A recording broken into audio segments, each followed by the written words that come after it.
whakarongo ki te tangi a te korimako. Kōrero flowing out the hook of force. Kaupapa relevant, kaupapa out of bounds, kaupapa exigent, kaupapa paramount. Nā ko nā whakapiri mai ki te kaupapa tino whakahira hira whakarongo pi kari kari mai. Hare hare mai, o Taringa hare hare mai. We gotta gather up close everybody, gather up close everybody. Kani move that body, kani move that body. E ngā iwi o ngā hauhe whā, o ngā maunga kārangaranga, o ngā wai whakatere taniwha. Tēnā koutou nau mai, hoki mai anei ki te punua pāho o Taringa. E whakapāho atu nei ki a koutou i te piki taone o te awa mutu i raro i ngā manaakitanga a te wānanga o Aotearoa. Yes, coming at you from the bustling metropolis of Te Awamutu. Ahau me aku hoa nei, te puaheiri, tēnā koe. Tēnā koe e, o tira tēnā koutou katoa, e aku hoa, tēnā kaurua. Tēnā koe, Erika. Tēnā koe, tēnā kōrua. What do we have in store for everybody today? What do we have in store for everybody? What we have for you is a kiwaha. Is a kiwaha. Kia mau ki te tikanga, kia mau ki te kawa o Taringa. Kiwaha. So the kiwaha is hukere, and mau e whakamara ma Erika. Okay, so does it come from like a waka context? Yes. Okay, yep. And it's something you'd say to kind of like boost the morale. Yes. Cool. Go hard. Yeah. Go handy. Yeah. Hukere. So the hukere, it's a stroke on the canoe to my knowledge. It's the fast one. Oh, yep. Yeah. Hukere, So it's hukere. stroke. Yeah, so Yeah. going all out. Yeah, so, Going all out, yeah. Go handy. so Clarence Carter was like, hukere. Yeah. Stroking. I think that one that's the tia stroke. Oh, yeah. E tia, e ranga. I think those are the long strokes. Oh, and hukere is the quick things. Yeah. Ko koe kei te kata. Ko koe ka kata o niro. But the hukere is the quick one. Oh, yeah. Yeah. Choice. Choice. I didn't know there were different It's like names warp for speed. different It's like strokes. warp speed. Yeah. On the waka. So when you lift off first, you do quick ones to lift the waka up, and then you do straight, two. Yeah. Yep. And You then go got into the those power toki. pulls. Yeah. To Toki. cruise control. Yeah. Cool, that's good to know. So yeah, hukere. Hukere. There you go, e te iwi. That's a kiwaha from a waka context. And that's one that that's sort of been used probably over the past 5 years. You could apply it to a lot of different like sporting contexts though. Yep. Eh? Yeah. Yep. We've got a lot of kiwaha and kōrero that come from another horopaki that we can contextualise or use. Yeah. And I'm sure if any of our waka whanaunga are listening, they can probably be going, we've been using that for years. But it's overflowing into... Or ki te hoi's one. Ki te Another hoi. one, eh? That's another one. Let's get to it. Let's get ki to te it. hoi. Yeah. Take it from a waka context and you can say ki te hoi, ne hukere. Yep. Then And you then can when say, you finish, you know, kua u te waka ki uta. Aye. It's another one. Yep. So our waka has arrived at its destination. It's come ashore. Yep. So you've reached the goal. You know, in the saying pai tawhiti, those are all, you know, and sayings from the waka context. And I think that's a newer one, but when I mean new but based on old thinking. Aye. Yeah. Yeah, and then there's some other kiwaha that have been around for a while from the waka context, like hoia tō waka. Hoia tō waka, we used recently, Yeah. And kare raru he mate ki uta. He mate ki uta. And e hoia na tō waka ki whea is another one. Ah, yep. Yeah, when you see someone pile their plate up. Oh, true. Oh, that's a cool one. Yeah. Where you going on your canoe like, with your supplies? Yeah. Getting ready. That's a good one. That's a cool one. Yeah. You could fit that into maybe mihi wharenga, maybe. Yep. Yeah. How would you do that? I don't know, maybe their feed was just so amazing that you picked yourself a few plates to take home. So koina te kiwaha e te iwi. What was the kiwaha again? We just dropped about 6. Hukere. Yeah, we went hard, all right. There you go. Tōku te waimari. Aye. Ana. Kua utaina o koe te waka ki te kupu kōrero. Aye, kia ora. But from waka to whare. Aye. And there is a relationship there. Hea tata te, well, we're on Ngā Taonga kaupapa today. Aye, Ngā Taonga kaupapa, aye. So we've looked, and, you know, e te iwi, to be honest, I was a bit befuddled because I didn't know what kaupapa we were going to do. And lo and behold, this afternoon, on a low was a bit of low energy this afternoon, quite but a you wouldn't bit. know it now because the energy is high. Yeah, ko hukere. Hukere. And Erica asked about whare, and here we are. Aye. So we've gone through Ngā Taonga, and we've taken some recordings out of some traditional dedication rites Aye, kia ora. or ceremonies. Okay. Dedication rights. Yes, for whare nui. Yep. And ka noho tātou I te kahu o te wai. Aye. All right, so this is an introductory level, but I had a wānanga with myself. I said, self, can we have a wānanga about this kaupapa? And I thought, well, these recordings are already online. Aye. And it is sort of whakaaro I have when we do discuss some of our kaupapa. Aye. And I think we have a balance where we give enough kōrero, we maintain the mana, the integrity of the kōrero, but at the same time, e harai te mea ka ruku hohonu rawa atu. Aye. And ka pērā tātou i tēnei wā, i tēnei rikotatanga, as we listen to some of these recordings, that are a resource online for everybody. Everybody, aye. I wonder actually what people must be thinking when they listen to some of these recordings if they've got nobody there to guide them when they're listening to them. Oh, yeah. They could be, they just think, I'm just listening to, if you haven't got the background knowledge, you wouldn't know what you're listening to. Yeah. So anyway, so these are some recordings of tānga kawa, or dedication rites for whare tupuna or ancestral house. Ka pai.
So that snippet was taken from the opening of Takitumu Meeting House Kia ora. in memory of Sir James Carroll Timikara, and that took place in Wairoa at Waihirere Marae. Oh. Yeah, from the 15th to the 18th of June in 1938. Wow. Wow. Yeah, and that who we heard there was Chakihira, and that was a pōhiri as well to Kingi Koroki as they entered onto the marae. Oh.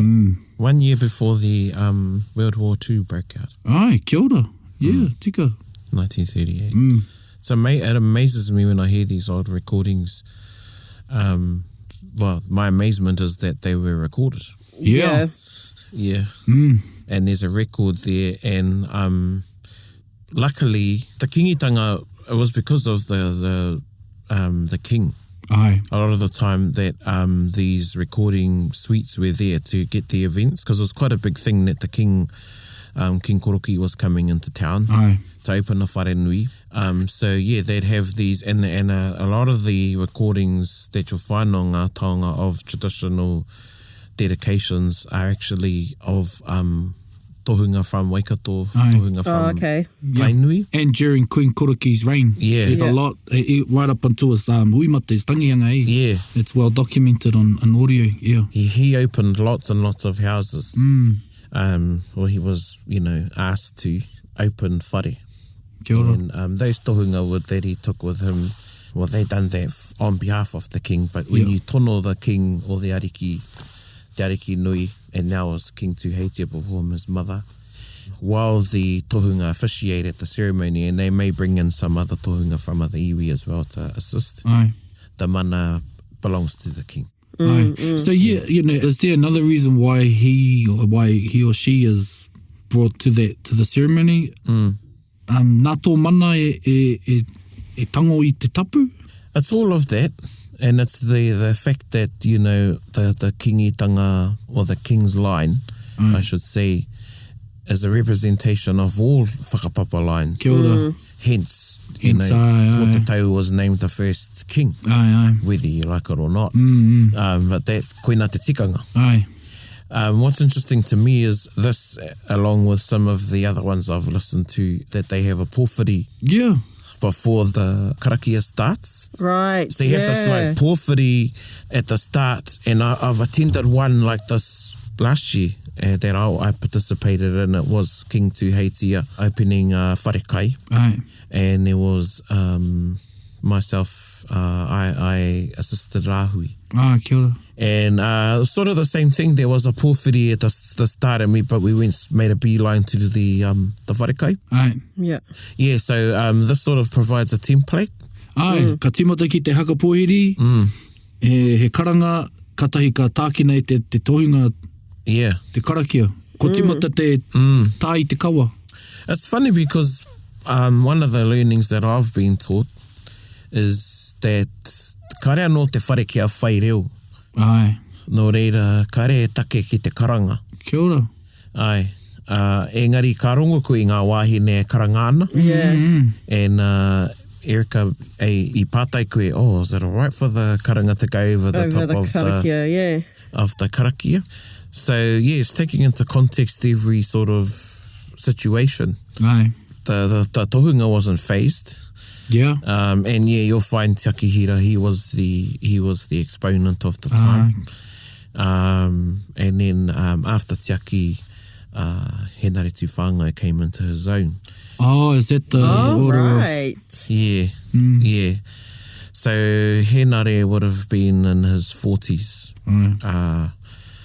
1939, because he was born in 1890 something, the end of the 1800s. Right. Yeah, so it's really interesting to listen to. Yeah. And his voice is faint because probably the microphone's probably close to the whare. Yeah, and he's walking closely. Yeah. It actually creates a good depiction of that.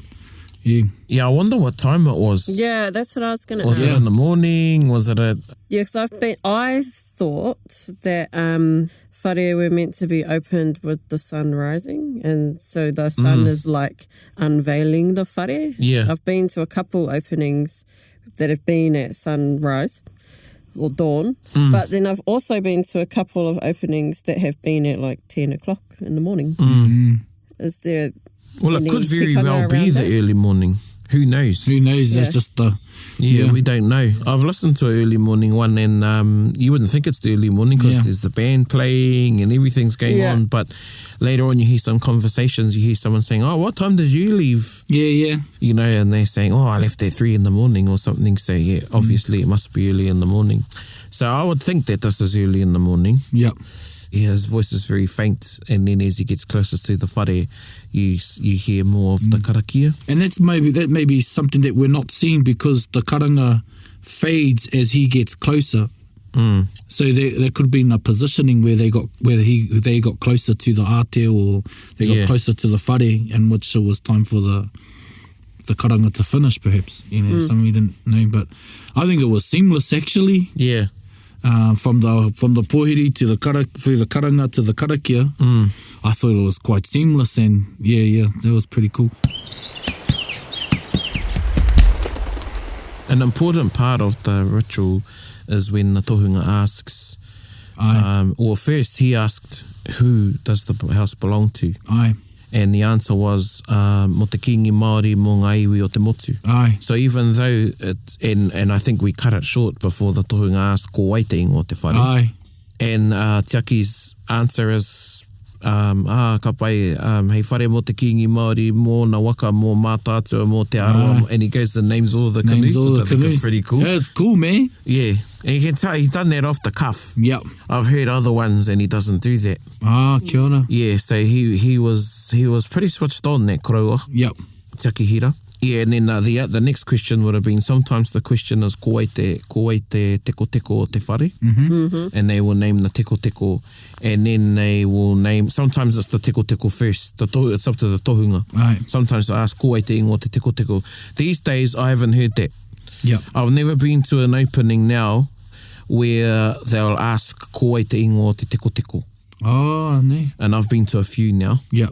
And participated in them as well, but but going off the tainui template of these koroa anyway, and actually some readings, if you read, it's in Legends of the Māori by Cowan and Pōmare, Māori Pōmare, and there's very good kōrero in there. There's a good story in there about two competing tohunga. Oh, yeah, and a house that they open in whakarewarewa, and one doesn't agree with the other one's ritual. They end up having two openings for this house.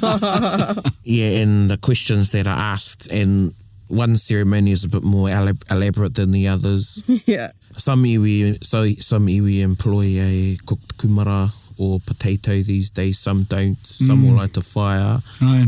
Yeah, but that asking pātai, and that's something that carries through in a lot of our karakia i roto i te ao Māori. Same with a waka. Yep. When you launch the waka, you to a part in the karakia when you ask, ko wai te ingo o te waka? Aye. And the name is given. Yeah. But in this case, of course, it's a whare, or for a pepe in a tua. So a tua is our naming right. Naming rights, yep. Same thing, it'll be asked, ko wai te ingo o te pepe nei? And then, the name will be given. So this is the name of the whare.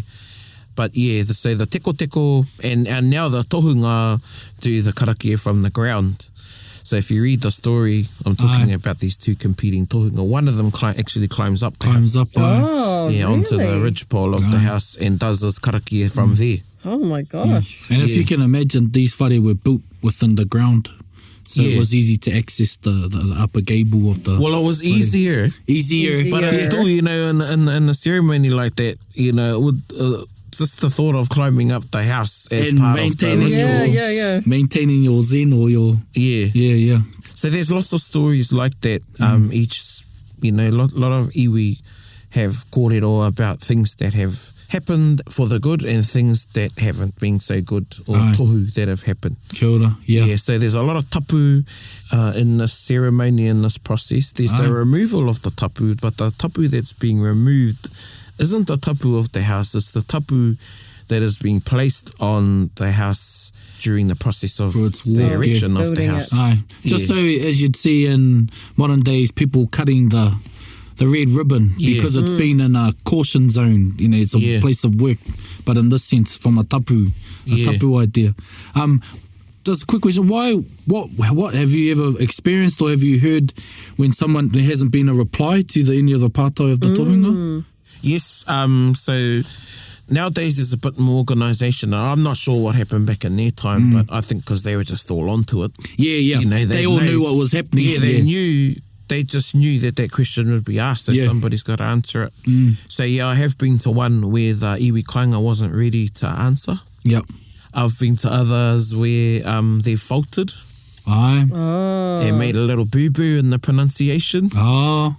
And had to do it again. I participated in one just recently, actually, recent last year, And it was my friend who was officiating, and I went I haere ki te tautoko. And when I use that word officiating, it means that's the head honch tohunga.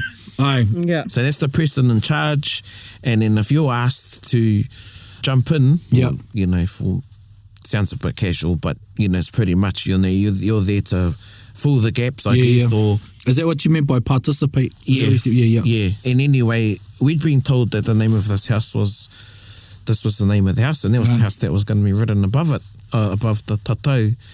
And then afterwards, we'd done the ceremony, and then afterwards, one of the kaumātua said, that second part of the name is wrong. Yeah, so they took it off. They painted over it. Oh, wow. Even though when we asked the name of the whare, the whole thing was said. Yeah. Yeah, so those are things that happen. Yeah, and you know, I can imagine that, you know, having the trust hui, right, what's the name of this whare? Yeah. And you know, you come up with the idea, next minute there's another hui. Yeah. They were changing the whare, but no one's told anyone. Yeah, no one's told the other ones. Yeah. Oh, So, gosh. e te iwi, kia tika ngā mahi. Ana. Even I can imagine is it tua, the naming rights when Dad wants to name it Jonah Lumu and Mum wants to name it after her father. Well, would they have had to have another karakia to write the name? I think they may have. I wasn't there, but I think maybe the iwi had not reopened it. But you know, I'm sure they would have done something. But I thought, geez, what you know, exactly what you're thinking now. I was thinking then when I heard later that they changed the name, that they took half the name off. Yeah. So that's good. Another one we heard in that segment was everyone say haumie. Yeah. Yeah, is that why don't we do that now? I have no idea. I think kua kuare tātou ki rā mahi. Yeah. So, and that's, again, I've heard this widely on recordings of different iwi, that every iwi done that. When they got to the whānau hara mai te toki, everybody came in on haumie. Yeah. And ko te mea, miharo hoki ki au, ko te kaha o ngā wāhine. Te kaha. Yeah, you hear them, like, haumie. Yeah. You know, and everybody, Even you know, in the haka pōwhiri. yeah, you can feel the energy, the wairua, and you know, sometimes you attend, you go to karaki and things, and I guess the haumi, everyone's like, taiki, Maroke, Yeah. and that, you know, that part in the karakia is the people's contribution to the karakia. Yeah, like Kia ora. affirmation. Yeah, affirmation, Yeah. exactly, yeah. Aye. Yeah, they're affirming everything in the karakia. Yeah. You know, and that's their input, their contribution to it, the affirmation, I like that. Yeah, I like that too, because you're binding all those affirmations together. Yeah. As if it was $1, and if there's 1,000 of you put it together, $1,000, or you know, more than that. Yeah. Putting it all together. So so that's a good observation. Because I've noticed now we've started to say huie collectively. Yeah. In some spaces we've been, started saying huie. Yeah. I'm like, oh, yep, chat, huie. Well, what's funny is I remember, you know, as a kid hearing it like that, of the kaumātua coming in with the haumie, and then over time, and when I started listening to these recordings again, I was like, yeah, that's right. So now I've started doing it. Yeah, cool. And actually, I never stopped. But sometimes when I do this, people give me the look like, hey. Hey, overstepping. Yeah, so there you go. It's bringing it all together. It's wrapping it up. Haumie, huie, taigi, Yeah. Gather up close, everybody.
So that was interesting.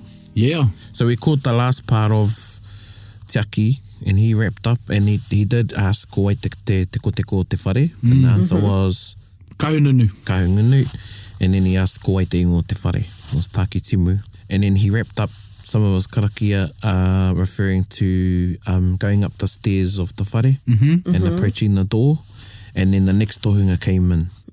There was another tohunga. Yeah, that was a second voice. That wasn't Yeah, Te it was, Aki. yeah. I'm not sure who that is. He starts going through the different kawa or rituals or processes. So te kawatua tai, te kawatua roa korongo marae roa. And then he says te kawatua tori, te kawatua wha, kei te pai pai kai awha. So now he's at the barge board in front of the whare. That's the going up. So they've probably already gone up.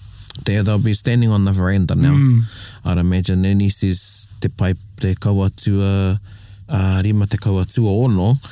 And that's usually, well, the one I know is they say kei te mahau tārea rea Māui tiki tiki a Taranga. And why you refer to that te mahau tārea rea is the mahau of the House of Tonga Nui is where the hook of Māui. Yeah. Yep. Kia ora. Yeah, so the mahau, that's the long name for te mahau, ko te mahau tārea rea Māui tiki tiki a Taranga. Wow. No te whare o Tonga Nui. Sure, But he talks about, he says in his karakia, te pai pai poto a hau mai tawhiti. A hau mai tawhiti, yeah. And the pai pai poto in a whare is the threshold of the house. The threshold is the door, the bottom door jamb. Aye.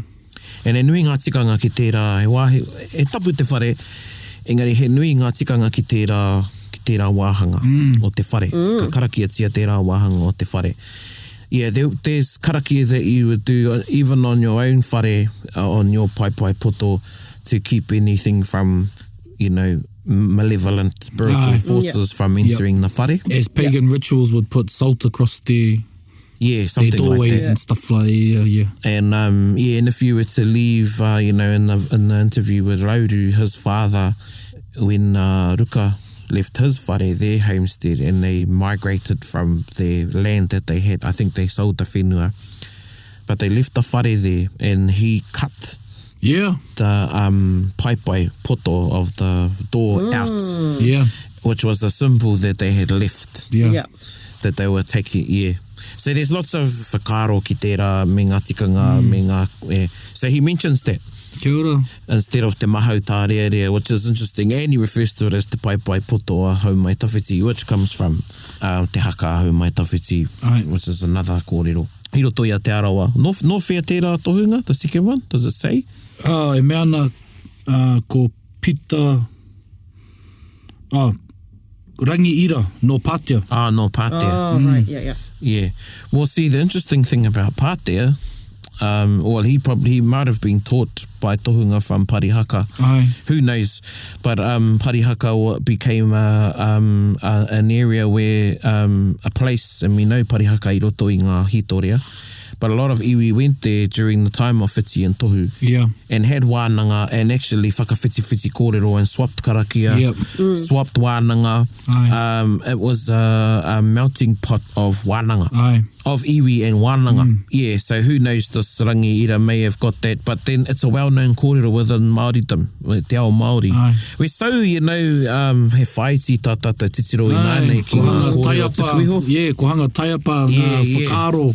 Like, that's te whānāpa nui, and that's tūhoe, and this is tai nui. But he nui ngā kōrero i ngā wā mua i whakawhiti. Aye. Yeah. And so that's interesting to me that he says that, and then and then you hear him say, I think kua tai mai tō moko puna, and part of it he's talking about koroki. Yeah, and talking to the whare. And the whare, And they enter the house, and then a karanga goes out. But the karanga changes. Now the karanga is to the whare. So the whare has got a name now. Aye. It's been named, the teko's been named, it's been said who the house belongs to. So in regards, the house is open. Yeah, and one teaching, some are different. Sometimes they leave the karanga for the very last when they come out, because they're going to perform some other karakia while they're inside the whare. Yeah. Yeah. Yeah, and they've probably either got a puhi or a ruahine. Yes, that's what I was going to ask. So, would there have been a puhi that went in before the tohunga and the king? Usually, yeah, the puhi. Some iwi prefer to use a ruahine. Is that just a more grown up female? Yes, well, it's a female that her menstruation has stopped. Oh, right. Yeah, kua he kupu mo tēnā ne. Yeah, kua ruahine. Kua ruahine. Yeah, and the puhi should be kāre anō kia tīmata. Yeah. Let's talk about that bit there, the ruahine and the puhi. What properties do they have that makes them able to go for, or why do they go for? Well, it's the ahako he tāne tēnei whare. Aye. Within the whare, well, ko tētei kōrero ko tūki waho korongo ki roto. Kia ora. So 2 is outside, that's 2's domain, and inside is the domain of rongo. But the inside of the house belongs to hene te iwa iwa. Kia ora. So the things, all the adornments in the house, a lot of the adornments, the tukutuku, the whāriki, and the things that make the house homely, ko te kōrero nei, e whare ai te whare. Aye. Nei, e whare ai te whare, ne? Nā hene te iwa iwa e rā taonga. So that is they represent hene te iwa iwa, and te mana o te wahine, koina tētahi, koina te whakaaro, e ko te whakaaro tuarua, wahine have a power that kāre roto i te tāne. Kia ora. Ki te whakawātea, ne? Ki te whakawātea. So up until that time, there would have been no woman in the whare. Aye. Yeah. Ne? Nā i nei kua wātea, kua mahi ana karakia, ana kua whakaekehia, kua takahia te paipai e te puhi e te ruahine, ana kua wātea. Kua wātea ki te iwi. But the tapu that I was talking about before, the tapu of the house remains, but the tapu in relation to the construction of the house is removed. Kia ora. Yeah. If you want to go back to our karanga episode from Pānia Papa, she talks a bit more too on the tapu of the wahine in relation to the karanga, but would also have a correlation to the tapu o te wahine, episode 32, thank you Morgan, in correlation to the tapu of te wahine, mō wene mahi pēnei. Also, in regards to just after it's open, I've been to a couple wharenui openings, and it's okay to wear your shoes to trample around inside the whare after it's just been opened. What's with that? Yeah, everybody's different. I've been, same. I've chosen to take my shoes off because a lot of the time, sometimes I've been to openings and it's a rainy day. But sometimes they've got plastic in the whare. They put plastic out like in the whare to protect the carpet and stuff. Yeah. Yeah, I'm not too sure about the leaving the shoes on. I think some of it is more to do with the practicality of leaving them on because, at these openings there can be hundreds of people. Yeah. And, it can create a bit of a bottleneck. Yeah. Or congestion, I should say, at the door if everybody was taking their shoes off. So, yeah, that's my only comment on that. I choose to take mine off. Yep. Yeah. Even if I am doing the karakia. Yeah. Yeah, but that's me. Kia ora. Very interesting insights. Yeah. Yeah, so tērā. And yeah, koutou e whakarongo mai ana. These are snippets. You need to experience it yourself because it's another energy at a house opening. Yep. There's the trepidation because it's the early morning. You know, some tips to you if you are going to attend one and you've seen you've got a reta pōwhiri to attend. Make sure you get there early. Aye. You know, like half an hour before it starts, that's the latest. Don't turn up 5 minutes before because a lot of the time you have to park way away from the whare, you know, so get there, half an hour before might even be too late, depending on how because big the opening is. There's a hui about what's going to happen there and who's going to, the officiating and... Yeah, take an umbrella, be warm, all those sorts of things. They're different. Yeah, be prepared to wait afterwards for a while before you... And again, some openings... Now I see some marae, like the trend at the moment is you have a dawn ceremony, or te tai, te kawa, and then a breakfast, and then a pōwhiri. Aye. Yeah, that's the trend now. That's the trend, That's what I've witnessed. Yeah. For other dignitaries. And then the pōwhiri will be like council or parliamentarians or whatever.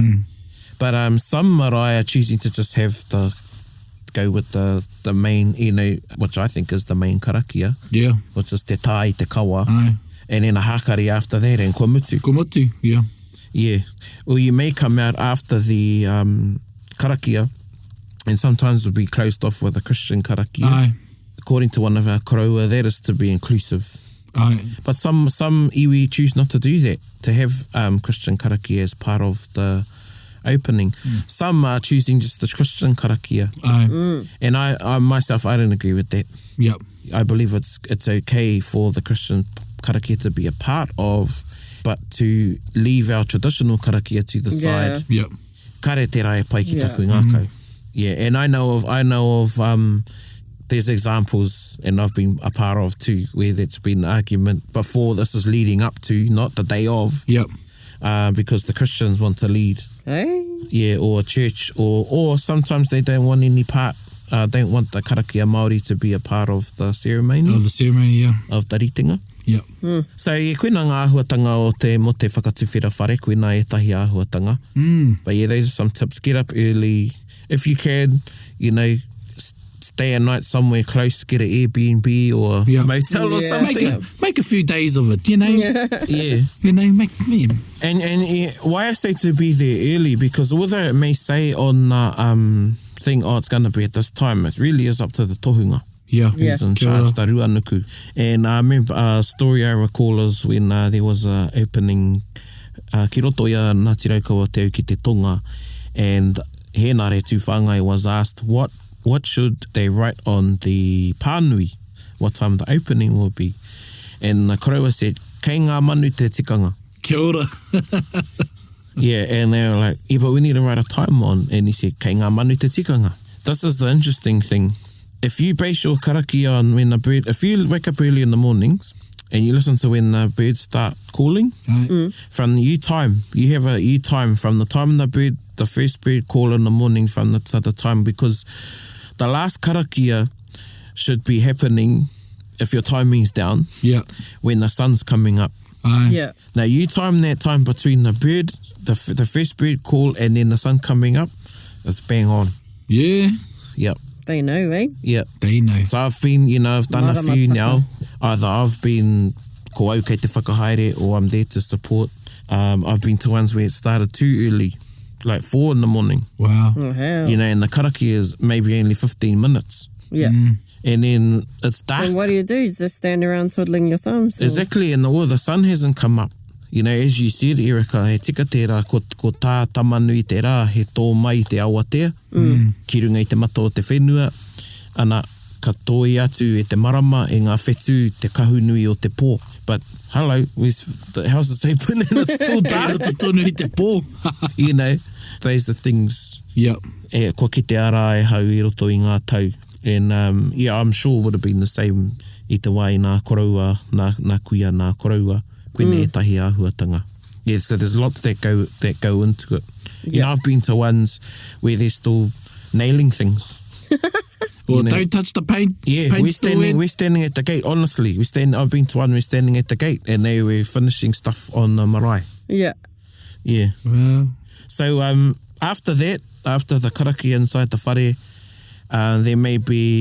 you may come out onto the marae for a round of mihi. Yeah.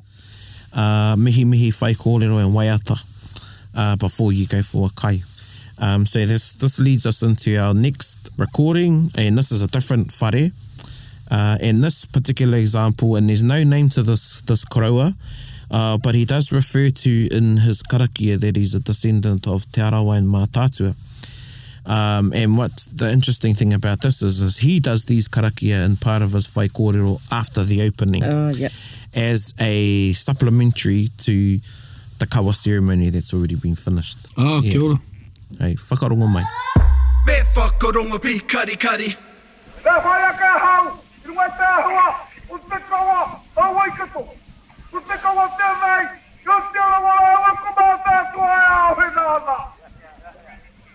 Toki uru, toki amu mohi ake hoki taku toki nei ki a rahirahi tō pipi, ki a rahirahi tō kāka. No he ate toki nei a manihi, no he ate toki nei a manaha, te manaha nui o tāne ka whakarongo. Rama niua, ke niu maari, ka koiara te tara, wiwili koiara te tara, wawana no he ai toki no runga ai toki. No he ai toki no ero ai toki o iho mai taku toki. Taku toki nei heri punga, hea whenga, whanake. Tu mai te toki. Oh yeah! Oh yeah!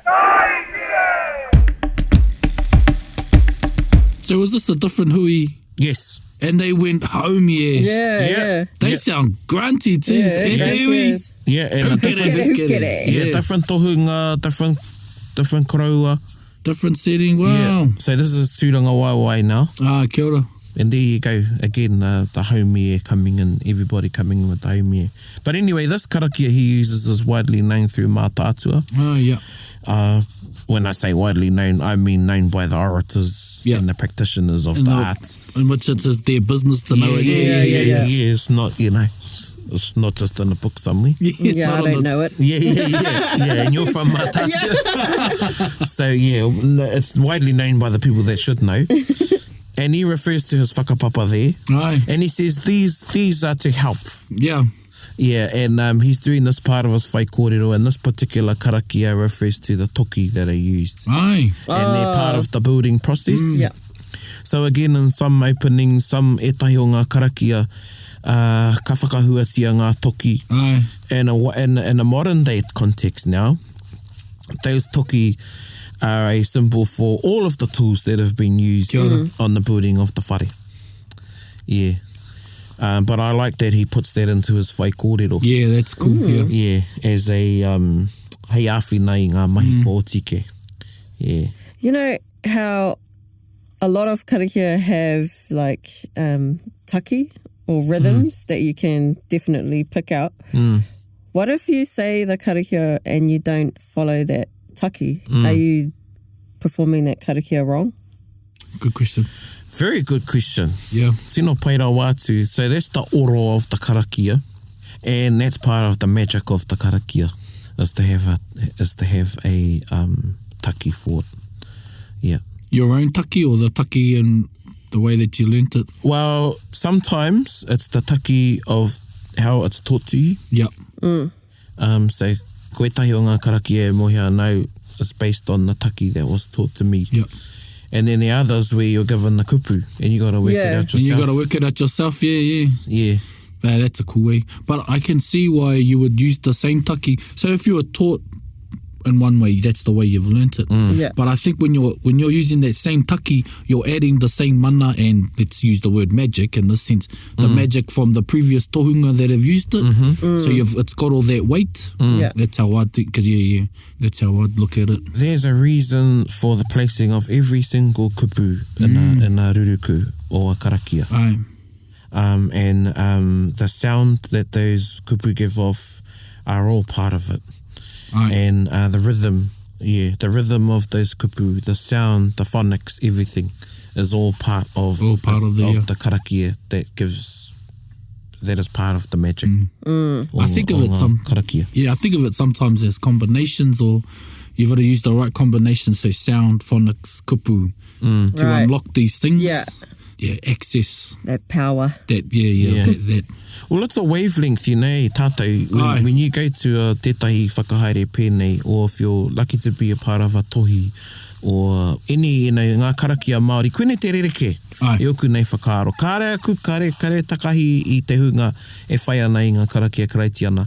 Engari, ta taki I roto I te karakia Māori, there's just something about it. And it's it hits you on a vibrational level. There's vibrations in that karakia. 12G. Frequencies. Tika, 12G. I mua ke ngā tūpuna. We're listening to these recordings of these karaua and kuia, even in the same, and again, the vibration in the karanga. He oro anō tō te karanga, he oro anō tō te karakia. Listening to it now, it's 2020 and we're listening to these recordings from 1938. You can still hear those vibrations. Ka rongo tonu te ihi me te wehi. Yeah. But it's so true. I mean, you can roll your eyes when people start talking about vibrations and sounds and frequencies, but it makes sense. It makes sense. It's so natural that it's hard to believe. That's why. No rere, te iwi koina, that's a little window I ki te ao o te whakatiwhera whare. He, hukere. But I think I just want to add, it's big if we're looking at belief in this day and age and whakapono Māori and stuff like people want to reignite this maramatanga and so too the underpinning of all that has to be that whakapono. As Po Temara said, to believe in the unbelievable and to see the unseeable, to touch the intangible, things like that, that's there. I think, talking about the reignition or reigniting of the fires, I think in some places those fires have gone out. And in some areas the fires have been kept away from Kia ora. The populace. But now different circles are opening up to let people into those fires, to feel the warmth of those fires. And even to be alright with yourself, that perhaps you're not, rushing to want it all. And I think it's a natural thing of man or human, to feed the ego or to feed their curiosity, but to just be content with what you get given at that time, stuff like that, because it eventually, will fall into place. Yeah. Well, I mean, I'm the same, and I've, it's that thirst for knowledge. But, me noho whakaiti. Kia ora. And, I've been reminded, and I use the same reminder, e tahi o aku huanga that I've given things to, and then have you got this? And I said, have you learnt that yet? Oh, when you learn all these ones, then you can have this one. Yep. So true. So true to me, because I'm the same. Yeah. And so koia ngā kōrero.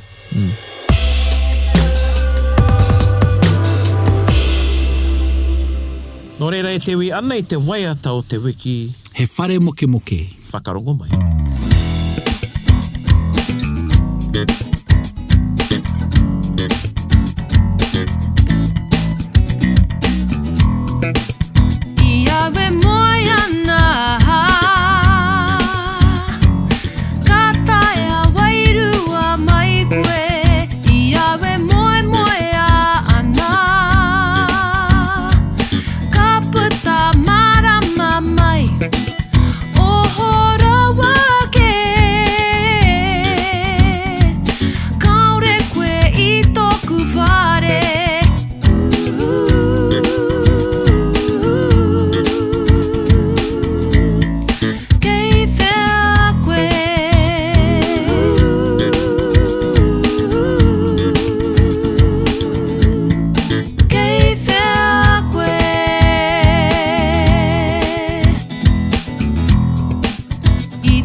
te reo rōreka.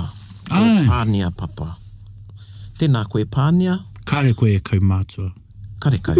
And, yeah, hoi anō he whare moke moke tērā, engari kare o tātou whare nui e moke moke. Ai. Engari me tiaki o tātou whare nui. Te eka. Yeah. So that's our episode e te iwi. I think it invited lots of discussion amongst us, e hoa mā. Yeah. I'm actually expecting a lot of pātai to come onto our Facebook page. Yeah. Well, you know, me pono au, you're all very lucky. Tika, I'm actually sitting there and thinking how lucky I am to be able to hear this kōrero firsthand, unedited. Yeah. I felt I was in a comfortable space to share that. And without, you know, because although we do say mātauranga not shared, if it's not shared, it's not mātauranga. It's about looking after that mātauranga. Yeah.